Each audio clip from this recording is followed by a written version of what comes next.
Do you know what months are the busiest on the labor unit?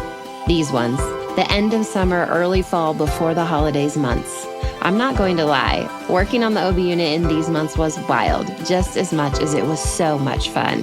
But what I saw over and over again was that these busier seasons often meant your providers had less time to teach you, less time to educate you about pros and cons, and often less time to give you to make your own decisions. I want to make sure that this doesn't happen to you, and it won't once you join me inside of the Your Body, Your Birth class. An online course created by me, a mama, former labor and mom-baby nurse, and CLC. The video and audio inside this class will take you from overwhelmed, worried, and unsure to prepared, informed, and excited, and ready to chase the birth you want, regardless of how busy your provider or that OB unit might be. To get started right now and save 25% for being a podcast listener, head over to thelabormama.com/birth and use the code MAMA25 to join me for as little as $65 today. The link and your coupon code are in the show notes.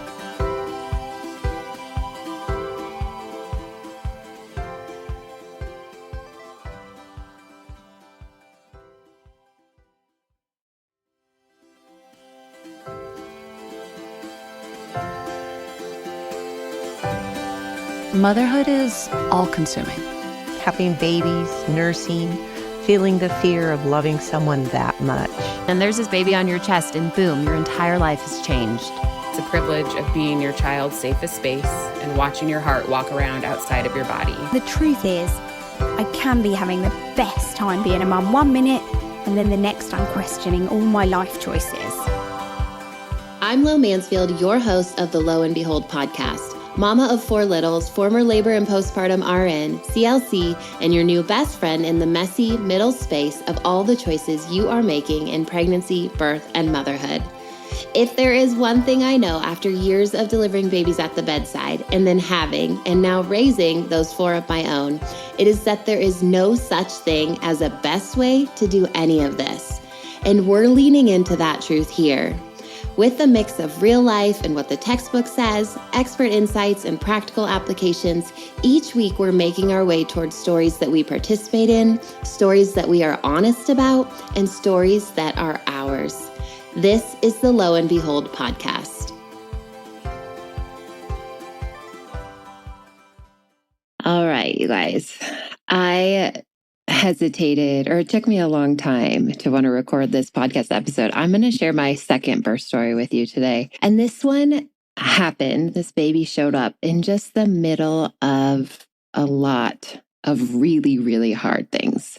I would say that I was maybe the worst version of myself, not necessarily through my own fault, but just everything that was going on in my life and that had been going on in my life prior to that point had just taken everything from me. So if you listen to episode 1, I share my first birth story. And in that birth story, you will hear that my mom was kind of dying as I was pregnant and had gotten diagnosed with a cancer that eventually ended up taking her life. And she died when my first daughter was about 4 or 5 months postpartum, 4 to 5 months old. And so this baby came on the heels of that, which I would tell you is, one of the greatest loss of my life at this point. And so naturally, especially if you're someone who maybe is also close to your mom, you maybe understand like how devastating of a loss that can be, compounded by the fact that I was trying to learn how to become a mom, right? And so to put those two things together, that first postpartum, that first kind of step into being a mother, combined with this massive, enormous grief of losing your own mother and walking through that, and then having to deal with the hard things that come after you lose somebody, from, little things like cleaning out closets to the big things, like acknowledging the reality that they're gone. That's where I was. Okay. And that's like such a dreary picture to paint to start. But I think that so much of this second pregnancy and the second birth and my second postpartum, which I do want to get into with you as well today, was overshadowed or overwhelmed by where I was at, where my body was at, where my head was at, where my heart was at. And so I think it's important to understand that when you listen to this story, because it can sound like, good Lord, what a horrific transition, from 1 to 2, or deciding to have another baby and how hard it was. And that's really scary for me as I decide to have another baby. But I think that kind of idea of transition and when it feels harder and when things are harder for some of us versus others of us, that idea is really impacted by where we're at in our lives. It's not just like, oh, it's a lot harder to have one baby or two or three or four or seven. It's also about what's going on. And so for me and what was going on in my life during all of this transition, that I think has been just a huge part of kind of my answer when someone says, hey, what was your hardest transition, or what, from what to what kid kind of rocked you the most? It was this one. But that's not necessarily going to be true for everyone. I think it's just true for me, especially because of all this stuff going on that I just laid out for you. I will tell you, I have written a blog post about this birth. I just love to write. And so I have put words to the birth process. And I just read it and started crying. So if I can get through this podcast episode without crying, it's going to be a miracle. I'm going to try really, really hard. But I think it's kind of, again, just one last little testament of how kind of broken and messy things were for me when this sweet baby came into our lives. So this pregnancy was a little bit unexpected. And I always say that kind of like, but not really, because I know how babies are made. So do you. And my first baby was about 1 year old. My mom had died a few months prior, like I just said. And we had always thought like, oh, we'll have babies about 2 years apart, right? So this wasn't like wildly close or a huge gap the other way. But we thought if we can control this, right, when we get pregnant, we'll try to have babies about 2 months apart. I'm sorry, 2 years apart. And so we were at kind of getting close to that point, but we were not talking about having another baby. We were not talking about getting pregnant again, especially because of everything that I was walking through personally. But my period had returned pretty late with my first daughter, not until she was about 1 year old. And so I'd had one cycle, and you're probably all like, why are you talking about this? But it's because I had thought, oh, we'll do the natural family planning method between, baby number one and hopeful baby number two, which basically means you just track your cycle and all this, the signs of your cycle and all that. And then you know when it is safe to have sex and when it is not. And so I had thought we could do that. However, I'd only had my cycle back for 1 month. And so I thought I had a handle on my cycle being back. And well, come to find out, raise your hand if you have had a baby and you've realized that when your cycle first comes back, it's super irregular. It can be all over the place. It might come back and then go away again and then come back. And I just this is my first time doing this, right? Because I'm postpartum with my first baby. And so I wasn't totally right about what was going on. And so we ended up getting pregnant, which was a huge shock, I think, just because we thought, oh, we've got this figured out. And I think also just because we were in that mindset. But I also would say it was more of a shock for my husband because I was pretty sure knowing what was going on in my body, I was pretty sure pretty quickly. I thought, we're going to get pregnant. I started to see the signs and know. And I didn't share that with him because I didn't want to throw something at him or freak him out until we were, until I was able to take a test. And so this was over the Christmas season and we flew home for the holidays. It was the first holiday without my mom. So there was all this, side story of all of that going on. And so I just kind of carried around this little wondering in my head of, I wonder if I'm pregnant again. And I didn't want to take a test. This might sound so silly to some people, but I didn't want to take a test. We were staying at my sister's house and I didn't want to take a test with them or run to the CVS in Washington and do it there. I wanted to know in my own space and in my own timing. And so I said, I'm just going to wait and take a test when we get home from Christmas. And so we got home, flew back to Colorado, took a test, and lo and behold, yes, I was pregnant. But I'm telling you, I really was not shocked at that point because I was so sure. But I was thinking, oop, Calvin's going to be super surprised. This is going to be quite the little Christmas present. So when I told Cal, I think he was a little bit this wasn't this horrible thing, right? We wanted more children and we were going to get to the point of having this conversation very soon. So I think it was more oh, it didn't work. I thought we were going to do this thing and it was going to work. And it was more whoops, sorry, it didn't work. So we were pregnant again. And at this point, it was basically the new year. Our first had turned 1. She was 13 months old at the time. So we were looking at, practically speaking, that 2 under 2 life was coming for us. The pregnancy itself was completely uncomplicated. And I say that with gratitude, of course. I think most of us do, if we can say that, but also a little bit of shock, I think, when I look backwards. It was wild to me, and it still is, how my body gave everything to the baby that it needed while I literally had nothing to give, if that makes sense. Like I was the thinnest that I had ever been. This is like post-grief life that I was in. So I'm kind of shocked I even got pregnant with all the stress that I was under. But the thinnest I'd ever been, even though I was postpartum, I was actually still nursing my first daughter. And so I was still in that with those hormonal changes that sometimes, could even keep you from getting pregnant. I just was not healthy, like mind, body, heart. But my body, which I think is kind of a really cool testament to how we can kind of still show up and our bodies give our babies what they need. And that might take everything from us. So that's another combo about how we have to be careful with that. But it's pretty wild to me to think like, what a miracle that I grew this healthy baby and had this healthy pregnancy when I would really tell you I was not okay at all. But the pregnancy it was uncomplicated. This baby tracked on like all the markers the whole time. I felt like I was doing the exact same thing I'd done, 24 months ago. I was gaining the same amount of weight. I felt the same. So I felt really good physically. I was not at the bedside at this point. I'd had to quit my job during my maternity leave because that was when my mom was really not doing well. And so I wasn't able to go back, and I got to spend a little bit more time with her, and she was my daughter until she passed away. And so I wasn't working at the bedside at this point, but I felt great. I felt like I did my first pregnancy in terms of, physically. Again, mentally, emotionally, not okay, but my body was doing a really beautiful job at growing this baby. And as we got closer to the end, it kind of was like a all systems go type thing again. I was still seeing my midwives who I had seen in my first birth. And these are the midwives that I'd worked with up to this point. I was still planning to deliver at the hospital that I worked with and kind of essentially like recreate the story that I shared with you in episode 1 of I want to do the same thing. Like I want a midwife birth. Kelvin's going to be my support person. We had taken a birth class, the one I talked about in that first episode. And so Kel was on board again with, hey, we're going to try and do this unmedicated. You and I are a team. Of course, now we didn't have the option of maybe inviting my mom in, which had been a discussion the first time. And then that was unfortunately an option that was taken away from us because of her health. But it really was just like, all right, it's you and me this time. And so I would say we were very ready in that regard. Like we had our education, felt really comfortable. At this point, we were bringing wisdom forward from the first baby. So we thought like, all right, we know what to do. We're going to do this again.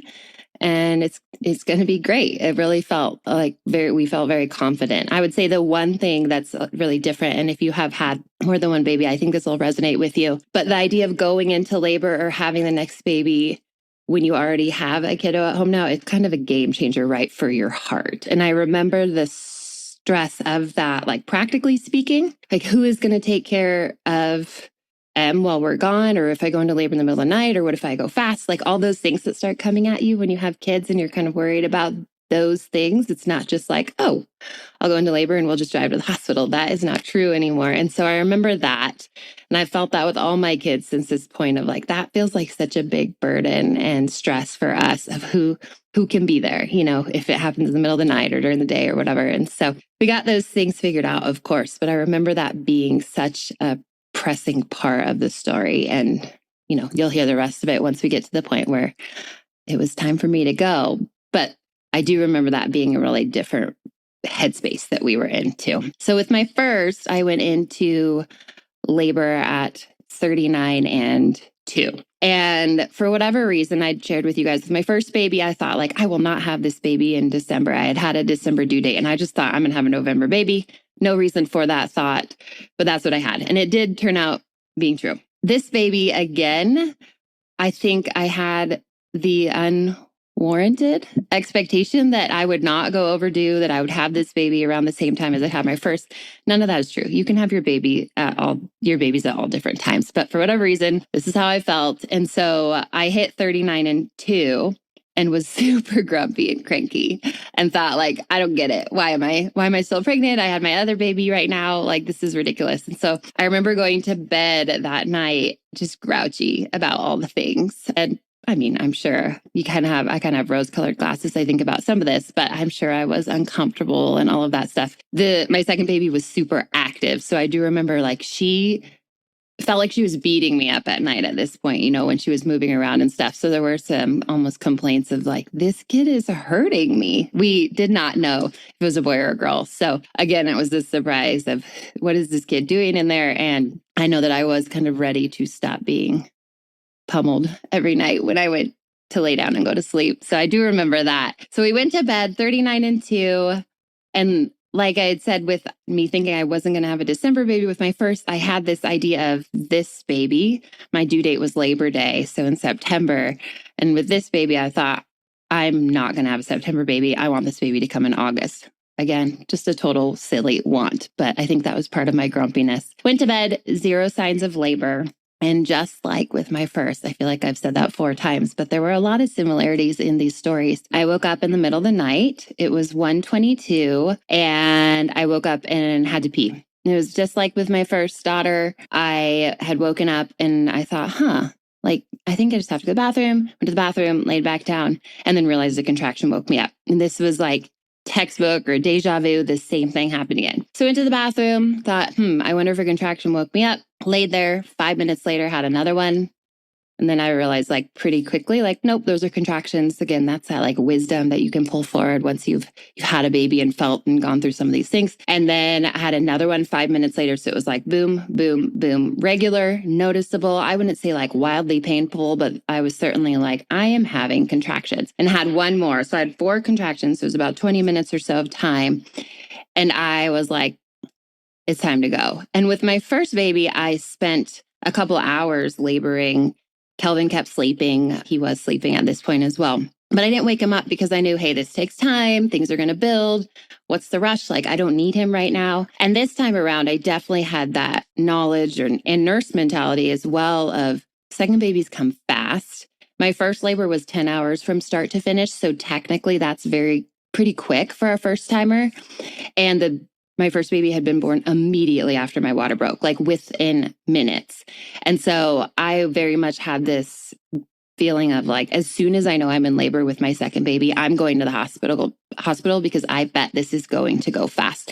And so there wasn't really hesitation for me. As soon as I had those few contractions consistently 5 minutes apart, I just felt like I'm waking up Kelvin. I'm calling my girlfriend, Rebecca, and it's time for us to go. And so that was our plan. I woke Kel up. I said, hey, I've had these contractions. I'm going to call Becca. There was not a ton of discussion back and forth. I think Kel kind of innately just trusted me. And we talked about this. Hey, second baby's come fast. I think we're going to have to move quickly, or we need to be prepared for that possibility anyway. And so I feel like he just jumped right up, jumped in the shower. And I called Becca pretty quickly. It's a nurse that I work with as well. And so she was obviously very attuned to labor patterns in me and how kind of think quickly she needed to be there. Of course, she was scheduled to work the next day, so that wasn't easy for her and her family, but they figured it out. So she came over or she started to drive over, and essentially she lived right by the hospital where we'd both worked together and where we were going to drive. But it was the middle of the night, so our first daughter was sleeping. So it was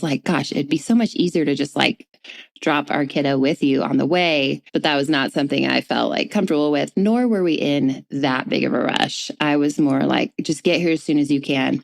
You can go to sleep.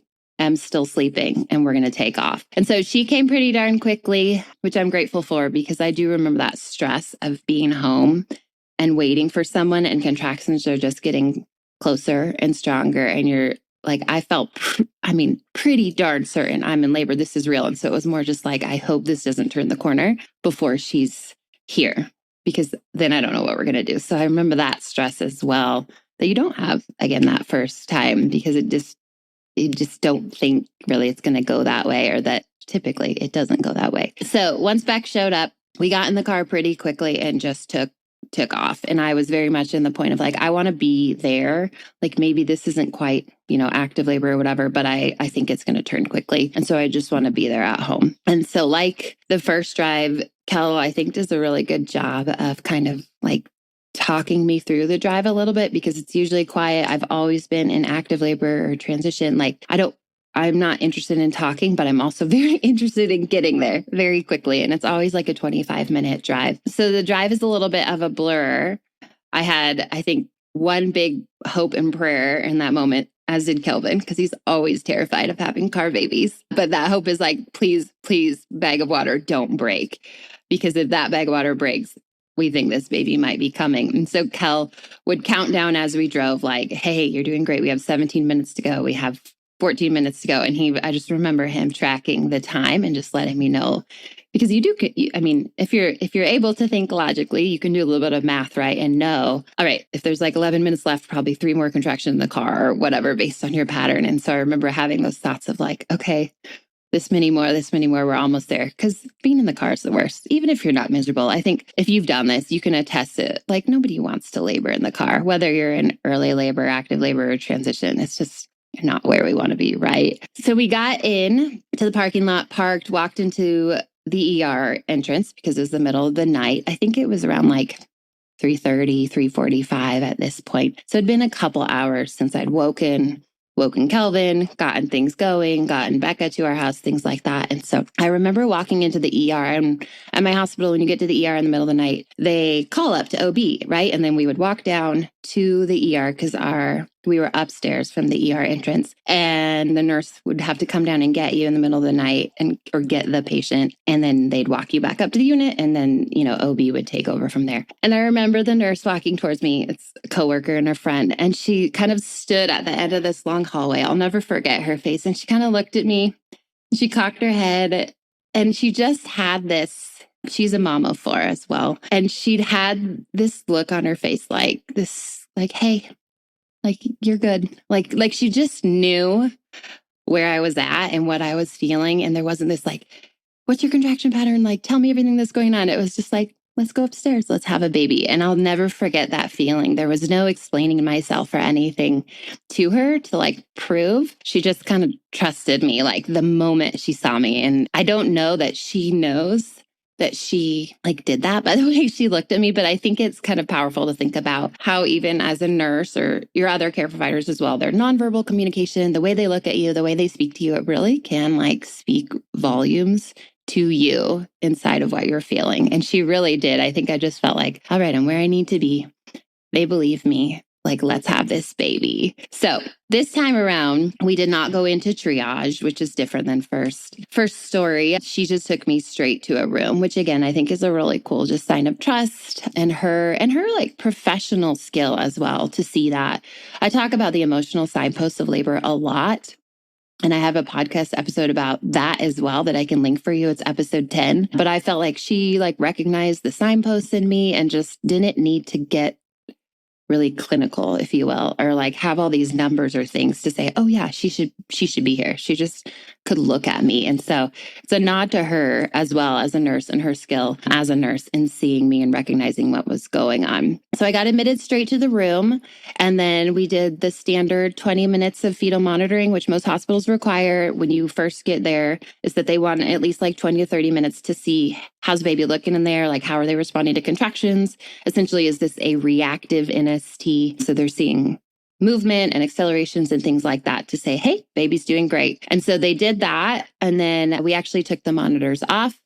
With this baby, we did not do any cervical exams or anything like that either. And we did not start an IV. My nurse's stance was super sweet. She's like, I can start one. I don't have to start one. I really don't care. If we need one later, I can throw it in. Like, I'm really just not worried about this for you. And so I thought that was really, she did a good job with that as well. She's like, either way, your choice, not a big deal to me. And if we need it later, like I'm comfortable with my skills to put one in later and we can reassess. So at that point, I just said, we didn't use my IV at all with my first baby. This one was progressing just like that first scenario. And so it was kind of like, well, we'll just put it in later. And she's a good IV starter, which I knew from work. And so I also knew like, hey, if something was needed immediately, she could get my IV in very quickly. So that's a nice little reassurance that I knew as well. So we basically didn't do anything. It was a very, I would say, like unintervened upon birth. Showed up. I did the monitoring, which I always prefer anyway. So I would never personally want to argue that on monitoring. I stay out of bed anyway. We put the monitors on and then I'm like on the birthing ball or I'm standing or I'm whatever. I'm just like close to the machine for that 20 minutes and then they came off. Transition came very quickly. Like labor itself, these 90 minutes or so, I would say were a blur of just doing the things. A lot of breath work for me is one of my primary like go-tos and tools. And then I like the birthing ball. So I end up sitting there for a while, doing labor there. And then I end up on hands and knees on the floor. It's like, that's my jam. And it continues to happen in my other birth stories, which I will share in future episodes as well. But it's like, if you see me in my hands and knees on the floor, I'm going to have a baby soon. And so I ended up in hands and knees on the floor. Kelvin really, again, just did such a good job. Like, just such a testament to the education that he'd received prior with our first baby that did make him so confident and so trusting of the birth process. And then I think, again, I keep talking about it, but the wisdom we pull forward, right? Like this, at this point, he would probably say, I'm an experienced dad. I've done this before. So whatever fear I think that he had the first time, I would say the majority of it was gone now because he'd seen this process. He knew that it worked. He knew that we could trust the people around us. He'd been at my hospital for all kinds of things related to work as well as having the prior baby. So it just felt like he was just like, cool, let's just do this. And there wasn't any fear or anxiety. And then there was a lot of confidence in how he could support me and trust what's going on and trust the people around us. So I love that for him, that confidence and trust that he had. It was really cool to see and then reflect on and then to see with subsequent babies too. Emotionally, like I feel like the one thing I remember as labor got very close to the end was that flip into transition. And I don't know like what time that happened, if you're tracking my time right now, but at some point it was very clear, like, oh, shoot. Like, I remember this and I don't want to do this again. And I remember like laying my head on Kelvin's shoulder or leaning back against him. We were on the floor in hands and knees or something. So sometimes I would lean back against him between contractions and I started crying and it was just this, it hurt so bad. I do not want to do this again. And that's such a clear example of the emotional signpost of that self-doubt and that like, I can't do this anymore. And that means we are in transition, right? And so it was fun, not fun. Can't believe I just said fun. It was cool to go through that signpost and almost in the moment, I don't think I was like, oh, this is a signpost, ding, ding, ding.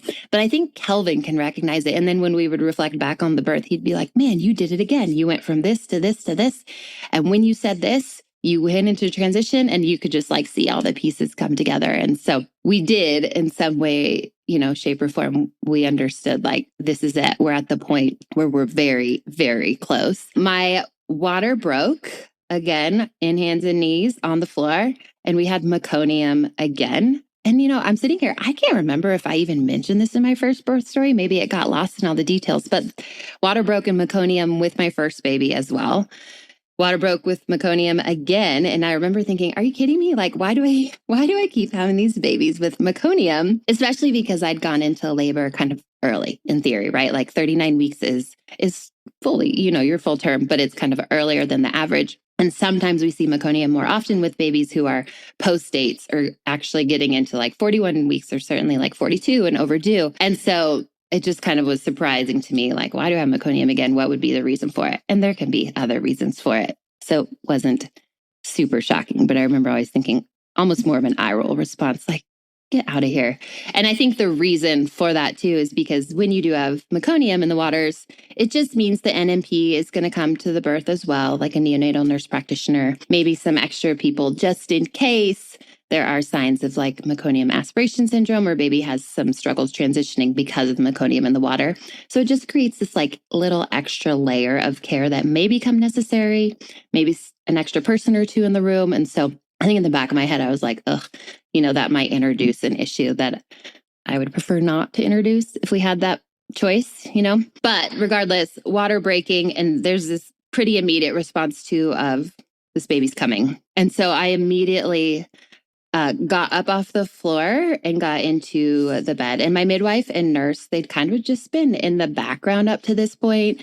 I'm pretty sure they were in the room. I remember telling them, you guys can leave, like, you don't have to stay here. And they would kind of like, not laugh at me, but I remember responses like, we're good, or like, we'll just be in the hall, or don't worry, like, you're not bothering us. Cause I think I felt like I was making them do extra work or felt like, hey, you don't have to linger. And they were like, we're not going to go very far away because you're about to have this baby. And so I think I kept telling them, like, you can go away. And they're like, well, we can't really go that far away because you might not realize it, but this baby's coming out. And so there was this little interplay going on, I think, in the last, half hour of time of me trying to release them and them not really wanting to be released. So they weren't bugging me. I just remember like feeling bad for them or something, which is stupid. Anyways, they were very close by when my water broke, or they were in the room or at the doorway or whatever. And so they came in because there was this like, okay, it's time. And so I got in the bed by choice. That's where I wanted to be. I like delivering right there. I like the way it feels. I like how strong I feel. And I like getting baby to my chest, like right through my leg. I just feel like I like it. I like it. So I don't have to justify it. I like delivering on my back. And it was immediate, like the very next contraction, like pushing, body's pushing, I'm pushing. There was no hesitation. I remember that feeling of fullness again that I described to you guys in that first birth story in the first episode. But the first time it scared me and I thought, oh, hell no, like I'm not doing this. And this time I remember it was like, shoot, like there it is again. I don't want to do this, but I'm going to do this because I know you don't get to back away from this. And so I remember pushing and pushed to like half of a crown or however you want to say that. Like the head is out. Basically, I was sitting in the ring of fire and I did not feel it. And maybe you're like, nope, you're lying. But I did not feel it. And there's some cool stuff out there that says like when the baby's head is stretching those tissues, like you do actually hit a point where there's some different stuff going on. And the stretch is so big that it almost is like anesthesia, like your body's own anesthesia is like being released, or however you want to say that. Like you might actually not feel it because of these little mechanisms that kick in. And I don't know that that's actually always true for everyone, or maybe we just like blow past that point really quickly so we don't notice. But this was the birth where it was absolutely true for me. I sat there unmedicated with a head half out and just sat there. And I remember looking at the midwife and said, do I need to wait for another contraction or should I just like go ahead and finish pushing? And I remember her kind of laughing like, whatever you want. It's up to you. You can wait or you can go ahead and push. Like, good job. Essentially, I think she's like, good job. You've already sat here. Like the tissues have stretched. Like you're doing great. Do what you want. And so I went ahead and just pushed to finish and get the rest of the head out. And then shoulders and all of that delivered really easily. And I mean, that was that. My husband got to deliver this baby fully. If you remember from the first episode, I would not let him leave my side because he was holding a leg. And I just thought like, you can't move in that moment. But this time we did a better job. And so they had already gotten Kelvin and gotten him ready to deliver. And so the midwife is just standing like behind him or behind his shoulder. And he actually caught baby. And so went ahead and pushed and delivered. And he was able to call out that it was a girl. It was our second girl. And then he handed her to me. It was 5:26 a.m. And so essentially it had been 4 hours and 4 minutes from the moment that first contraction woke me up until the moment she was on my chest. So a very quick, tidy kind of textbook second labor for sure. In my immediate postpartum, I remember a couple of things. One, the meconium was like zero issue. She came out pink and 8-9 Apgars and all the things. Like she did great. So that was nice. The NNP and the nursery team, they kind of were like, cool, we're out. And so there was no issue there with that. I remember a little bit of the, not shock of having another girl, but just those like, okay, you ready to be a girl mom? You ready to be a girl dad? Like now we have these 2 little girls. And then I remember some feelings, of course, of just my mom and like, it brings it to the forefront pretty quickly, I think, when you have kids and you go through these really intense moments after you've lost somebody who would normally be a part of them or be there. And so there was definitely that like, whew, just like rushed in really quickly of like, okay, like I got to do this without her and she should be here. And so there's a lot of that came in really quickly as well. I will say, kind of go back to that IV conversation we had. My placenta, I can't remember if it delivered quickly or not, but I was bleeding more than I should have been, or more than what we would prefer, I'll say, after birth. And so we did get to a point, we didn't do anything immediately right away, and placenta delivered and all of that. But in the checks to follow birth, kind of those immediate ones, once the provider was done, I had not torn, or I didn't need any sort of stitches for that delivery. And so everyone kind of cleaned up, and it was all, in theory, over pretty fast. And as the nurse continued to check my uterus and check my bleeding just wasn't getting better. And so we did end up throwing in an IV. And so I got one postpartum. But again, it was like, that's okay. Like we said, if we need it, we need it, and we'll put it in, because I'd had the IM Pitocin, which you can have intramuscular Pitocin after birth if you do not have an IV in to receive IV Pitocin after birth. And I'm open to that Pitocin. I am always open to the post-birth Pitocin for myself. And I'd had a fast labor, which can actually be a potential risk for having postpartum hemorrhage or extra postpartum bleeding. But the IM Pitocin itself didn't seem to be enough. And so we put in an IV and actually ended up doing some IV Pitocin as well. And that kind of like rectified or helped resolve my bleeding and get me back to a place I think that both the nurse and honestly myself were comfortable with, because I just was like, I don't want to mess around with bleeding right now. I just had a great birth. Like, you can give me the meds, you can give me the IV.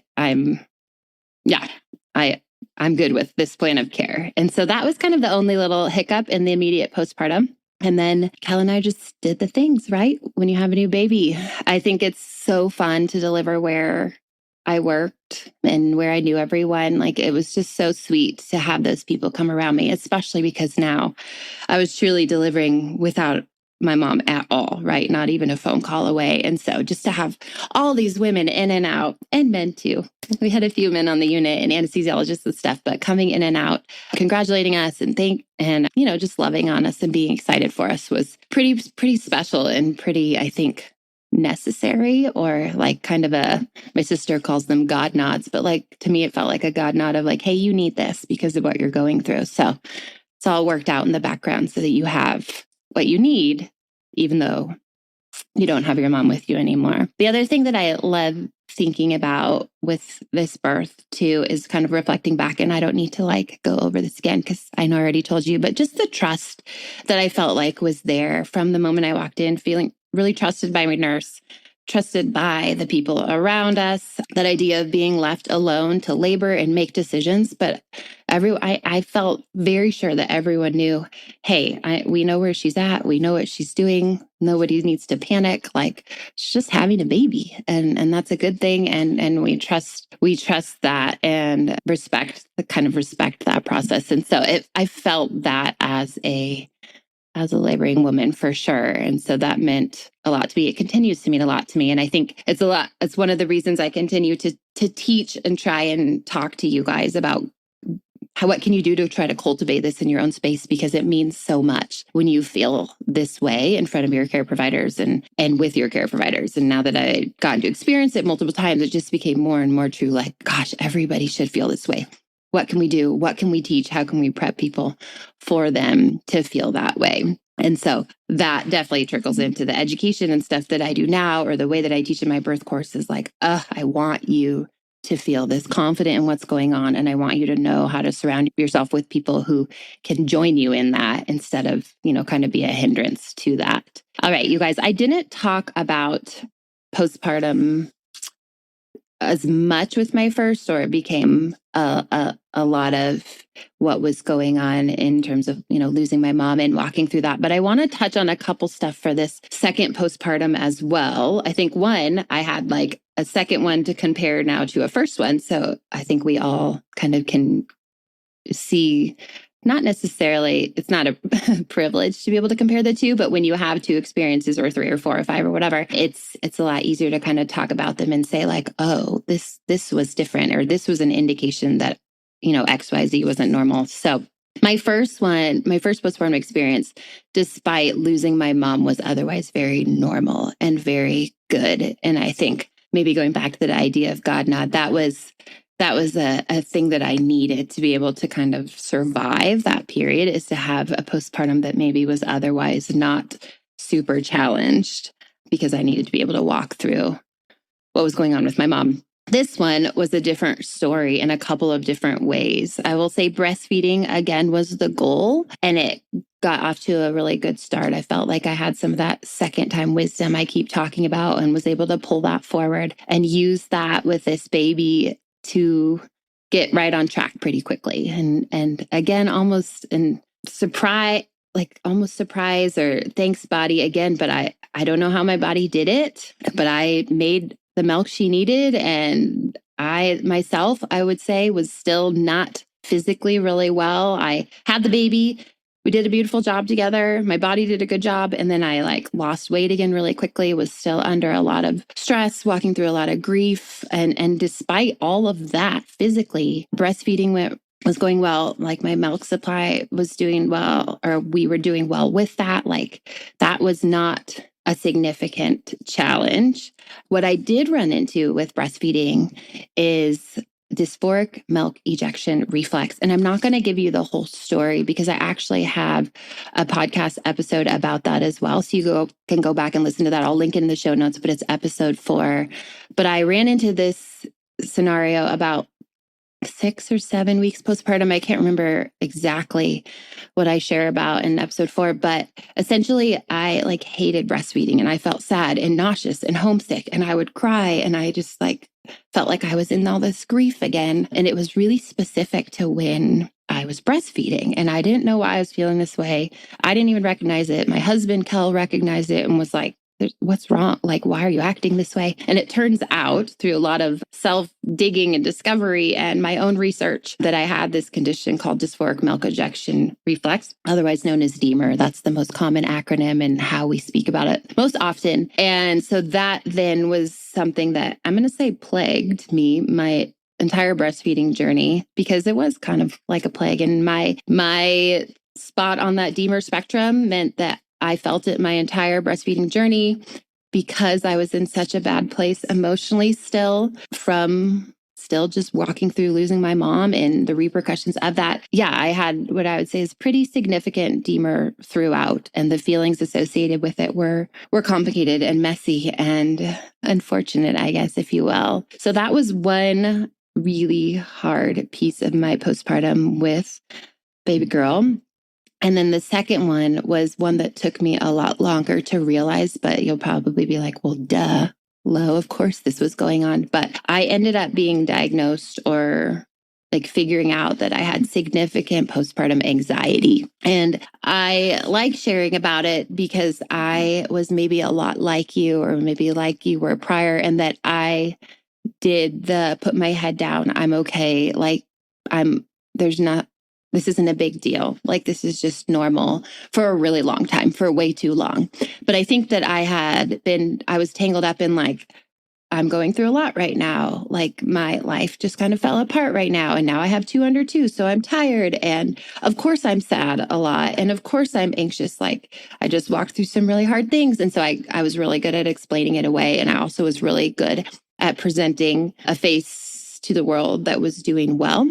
There were a lot of man, for all that you've been through, you guys seem like you're doing great. And instead of maybe using those conversations as a place to say, you know what, I actually don't know if I am, or can we talk about this more? My response was typically, yeah, we're doing great. And not really letting people in or sharing the full scope of what was going on. And so my anxiety presented as anxiety about my own health, which I think that I had also thought postpartum anxiety can be more centered around the baby and something bad happening to them, or the intrusive thoughts that can come in with those scenarios. And so maybe I had a little bit I was misinformed too about postpartum anxiety isn't just a specific thing. It's just this anxiety. If you are anxious, whether that be about yourself or your spouse or whatever, that can be part of this spectrum. And so I ended up with significant headaches. I ended up spending some time with an ENT because I thought maybe this is I have some TMJ issues. So I thought, okay, I'm clenching and I'm having headaches and I grind my teeth at night and I'm obviously under a lot of stress. I saw my PCP and talked to them about some of this stuff. And I will say, eventually for me, my anxiety had spiraled so much that I was having headaches nonstop every day. And so I thought, what if there's something wrong with my head? What is going on in there? So then I'm anxious about my own health like, what if I have a brain tumor? It sounds silly to say out loud, but I know I'm not alone in this. And so I ended up having an MRI done for, I think, peace of mind. Like, I don't know that my care provider really thought I needed it, but I was so anxious about all of this stuff that I couldn't get past this part of it. And so in the course of, I would say, these months of kind of working through some of this, recognizing that, hey, I'm not okay. This is way bigger than I thought it was. We did start anti-anxiety meds as well. The headaches continued. And so I think there was this kind of cycle of, but I'm still having headaches. So there must still be something going on. And I mean, my MRI came back clear. I'd been on the meds for a couple months at that point as well, because I started really realizing I wasn't okay about 7 or 8 months postpartum, which is way too long, you guys. I waited way too long. So don't be like me. And then I want to say that MRI was kind of at like the 8 or 9 month mark. And so eventually I just leveled out a little bit. And I know that's like so anticlimactic, but all of the things together, like knowing that I was okay in regards to headaches, and then recognizing these are actually probably from stress and anxiety. And it's just so high that you like can't get out from underneath them. And then having medication definitely helped me as well. Talking about it more, recognizing like, I'm not okay. It's okay to not be okay, but like, well, you really need to let people help you. And that's kind of how I would say that first postpartum year kind of finished out. So nothing like my first postpartum with my first baby, because I felt like there were a lot more complications. But I would definitely say the two were very enmeshed together. Like kind of when I started this podcast and was saying like, you got to know all of this because it all bled into this story. And so really, I would say like those two stories together and the kind of those two postpartums were me in the midst of the loss and the grief and the moving onward after losing someone. And I just happened to have like 2 babies in the middle of it. So you threw all that postpartum stuff, the hormonal changes of pregnancy and postpartum, and it was messy and it was complicated. And I think for a really long time, okay, I'm probably going to cry. I felt really bad. I have felt really bad. And I try to talk myself away from this, but I felt really bad for like the mother that my kids got in that season. And for the mother that my second baby got in that season, because in theory, like she deserved better. But I also know that I did the best that I could with what I had and what life had given me. So sorry, guys, I told you I would not be able to get through this one without crying.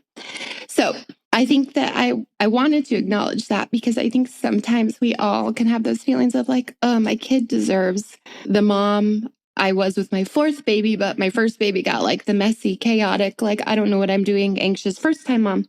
And we don't get to do that to ourselves. Like our kids show up when they're supposed to show up. And I know that like I showed up the best that I could. And I know that that's true of you guys too. So that's my little reminder that if you ever feel that, or you feel that hangover like a postpartum or a pregnancy season with your baby and thinking that they deserve better, don't do that. Okay. We're going to cut that off and we're not going to live under that. So, whoops, sorry, my third apology, but let's move on from that. That is where I do want to end with the second story though. And I do hope, like I will share my third verse story. I'm going to record that one soon. And I think it's a good piece to this puzzle, because it's just like a good reminder of redemption and growth, and that things will not always be the way that they are. I loved being a mom of these 2 girls. And I did love having 2 under 2. And it also was some of the hardest years of my life. And so these were the years where I'm like, hey, like I had to hold both and do both. And, in theory, we always do, right? But these were some really dark, heavy years. And then I think my other births and my other postpartums kind of inject a lot of like hope and redemption back into the stories too. So if you're in one of those darker where you're like, oh, this doesn't feel right, or this doesn't feel fair, I don't know that you have to have another baby to redeem whatever's going on, but I think it's a good reminder that like the hope comes back. And I will say my second baby was this ball of absolute joy. My first baby was serious. She still is. And this second baby came along and we were like, who knew? Like babies smiled this much and could be this joyful and be, I don't know. She's just so outgoing. She's down for everything. She says yes to everything. She thinks she can do anything. And it's so fun to watch. And she has been that way since the day she was born. So I share that as well, just to say, like, yes, I was not the version of myself I wish that she got during those years, but man, she was the baby that I needed during those years. So I don't know where you're at.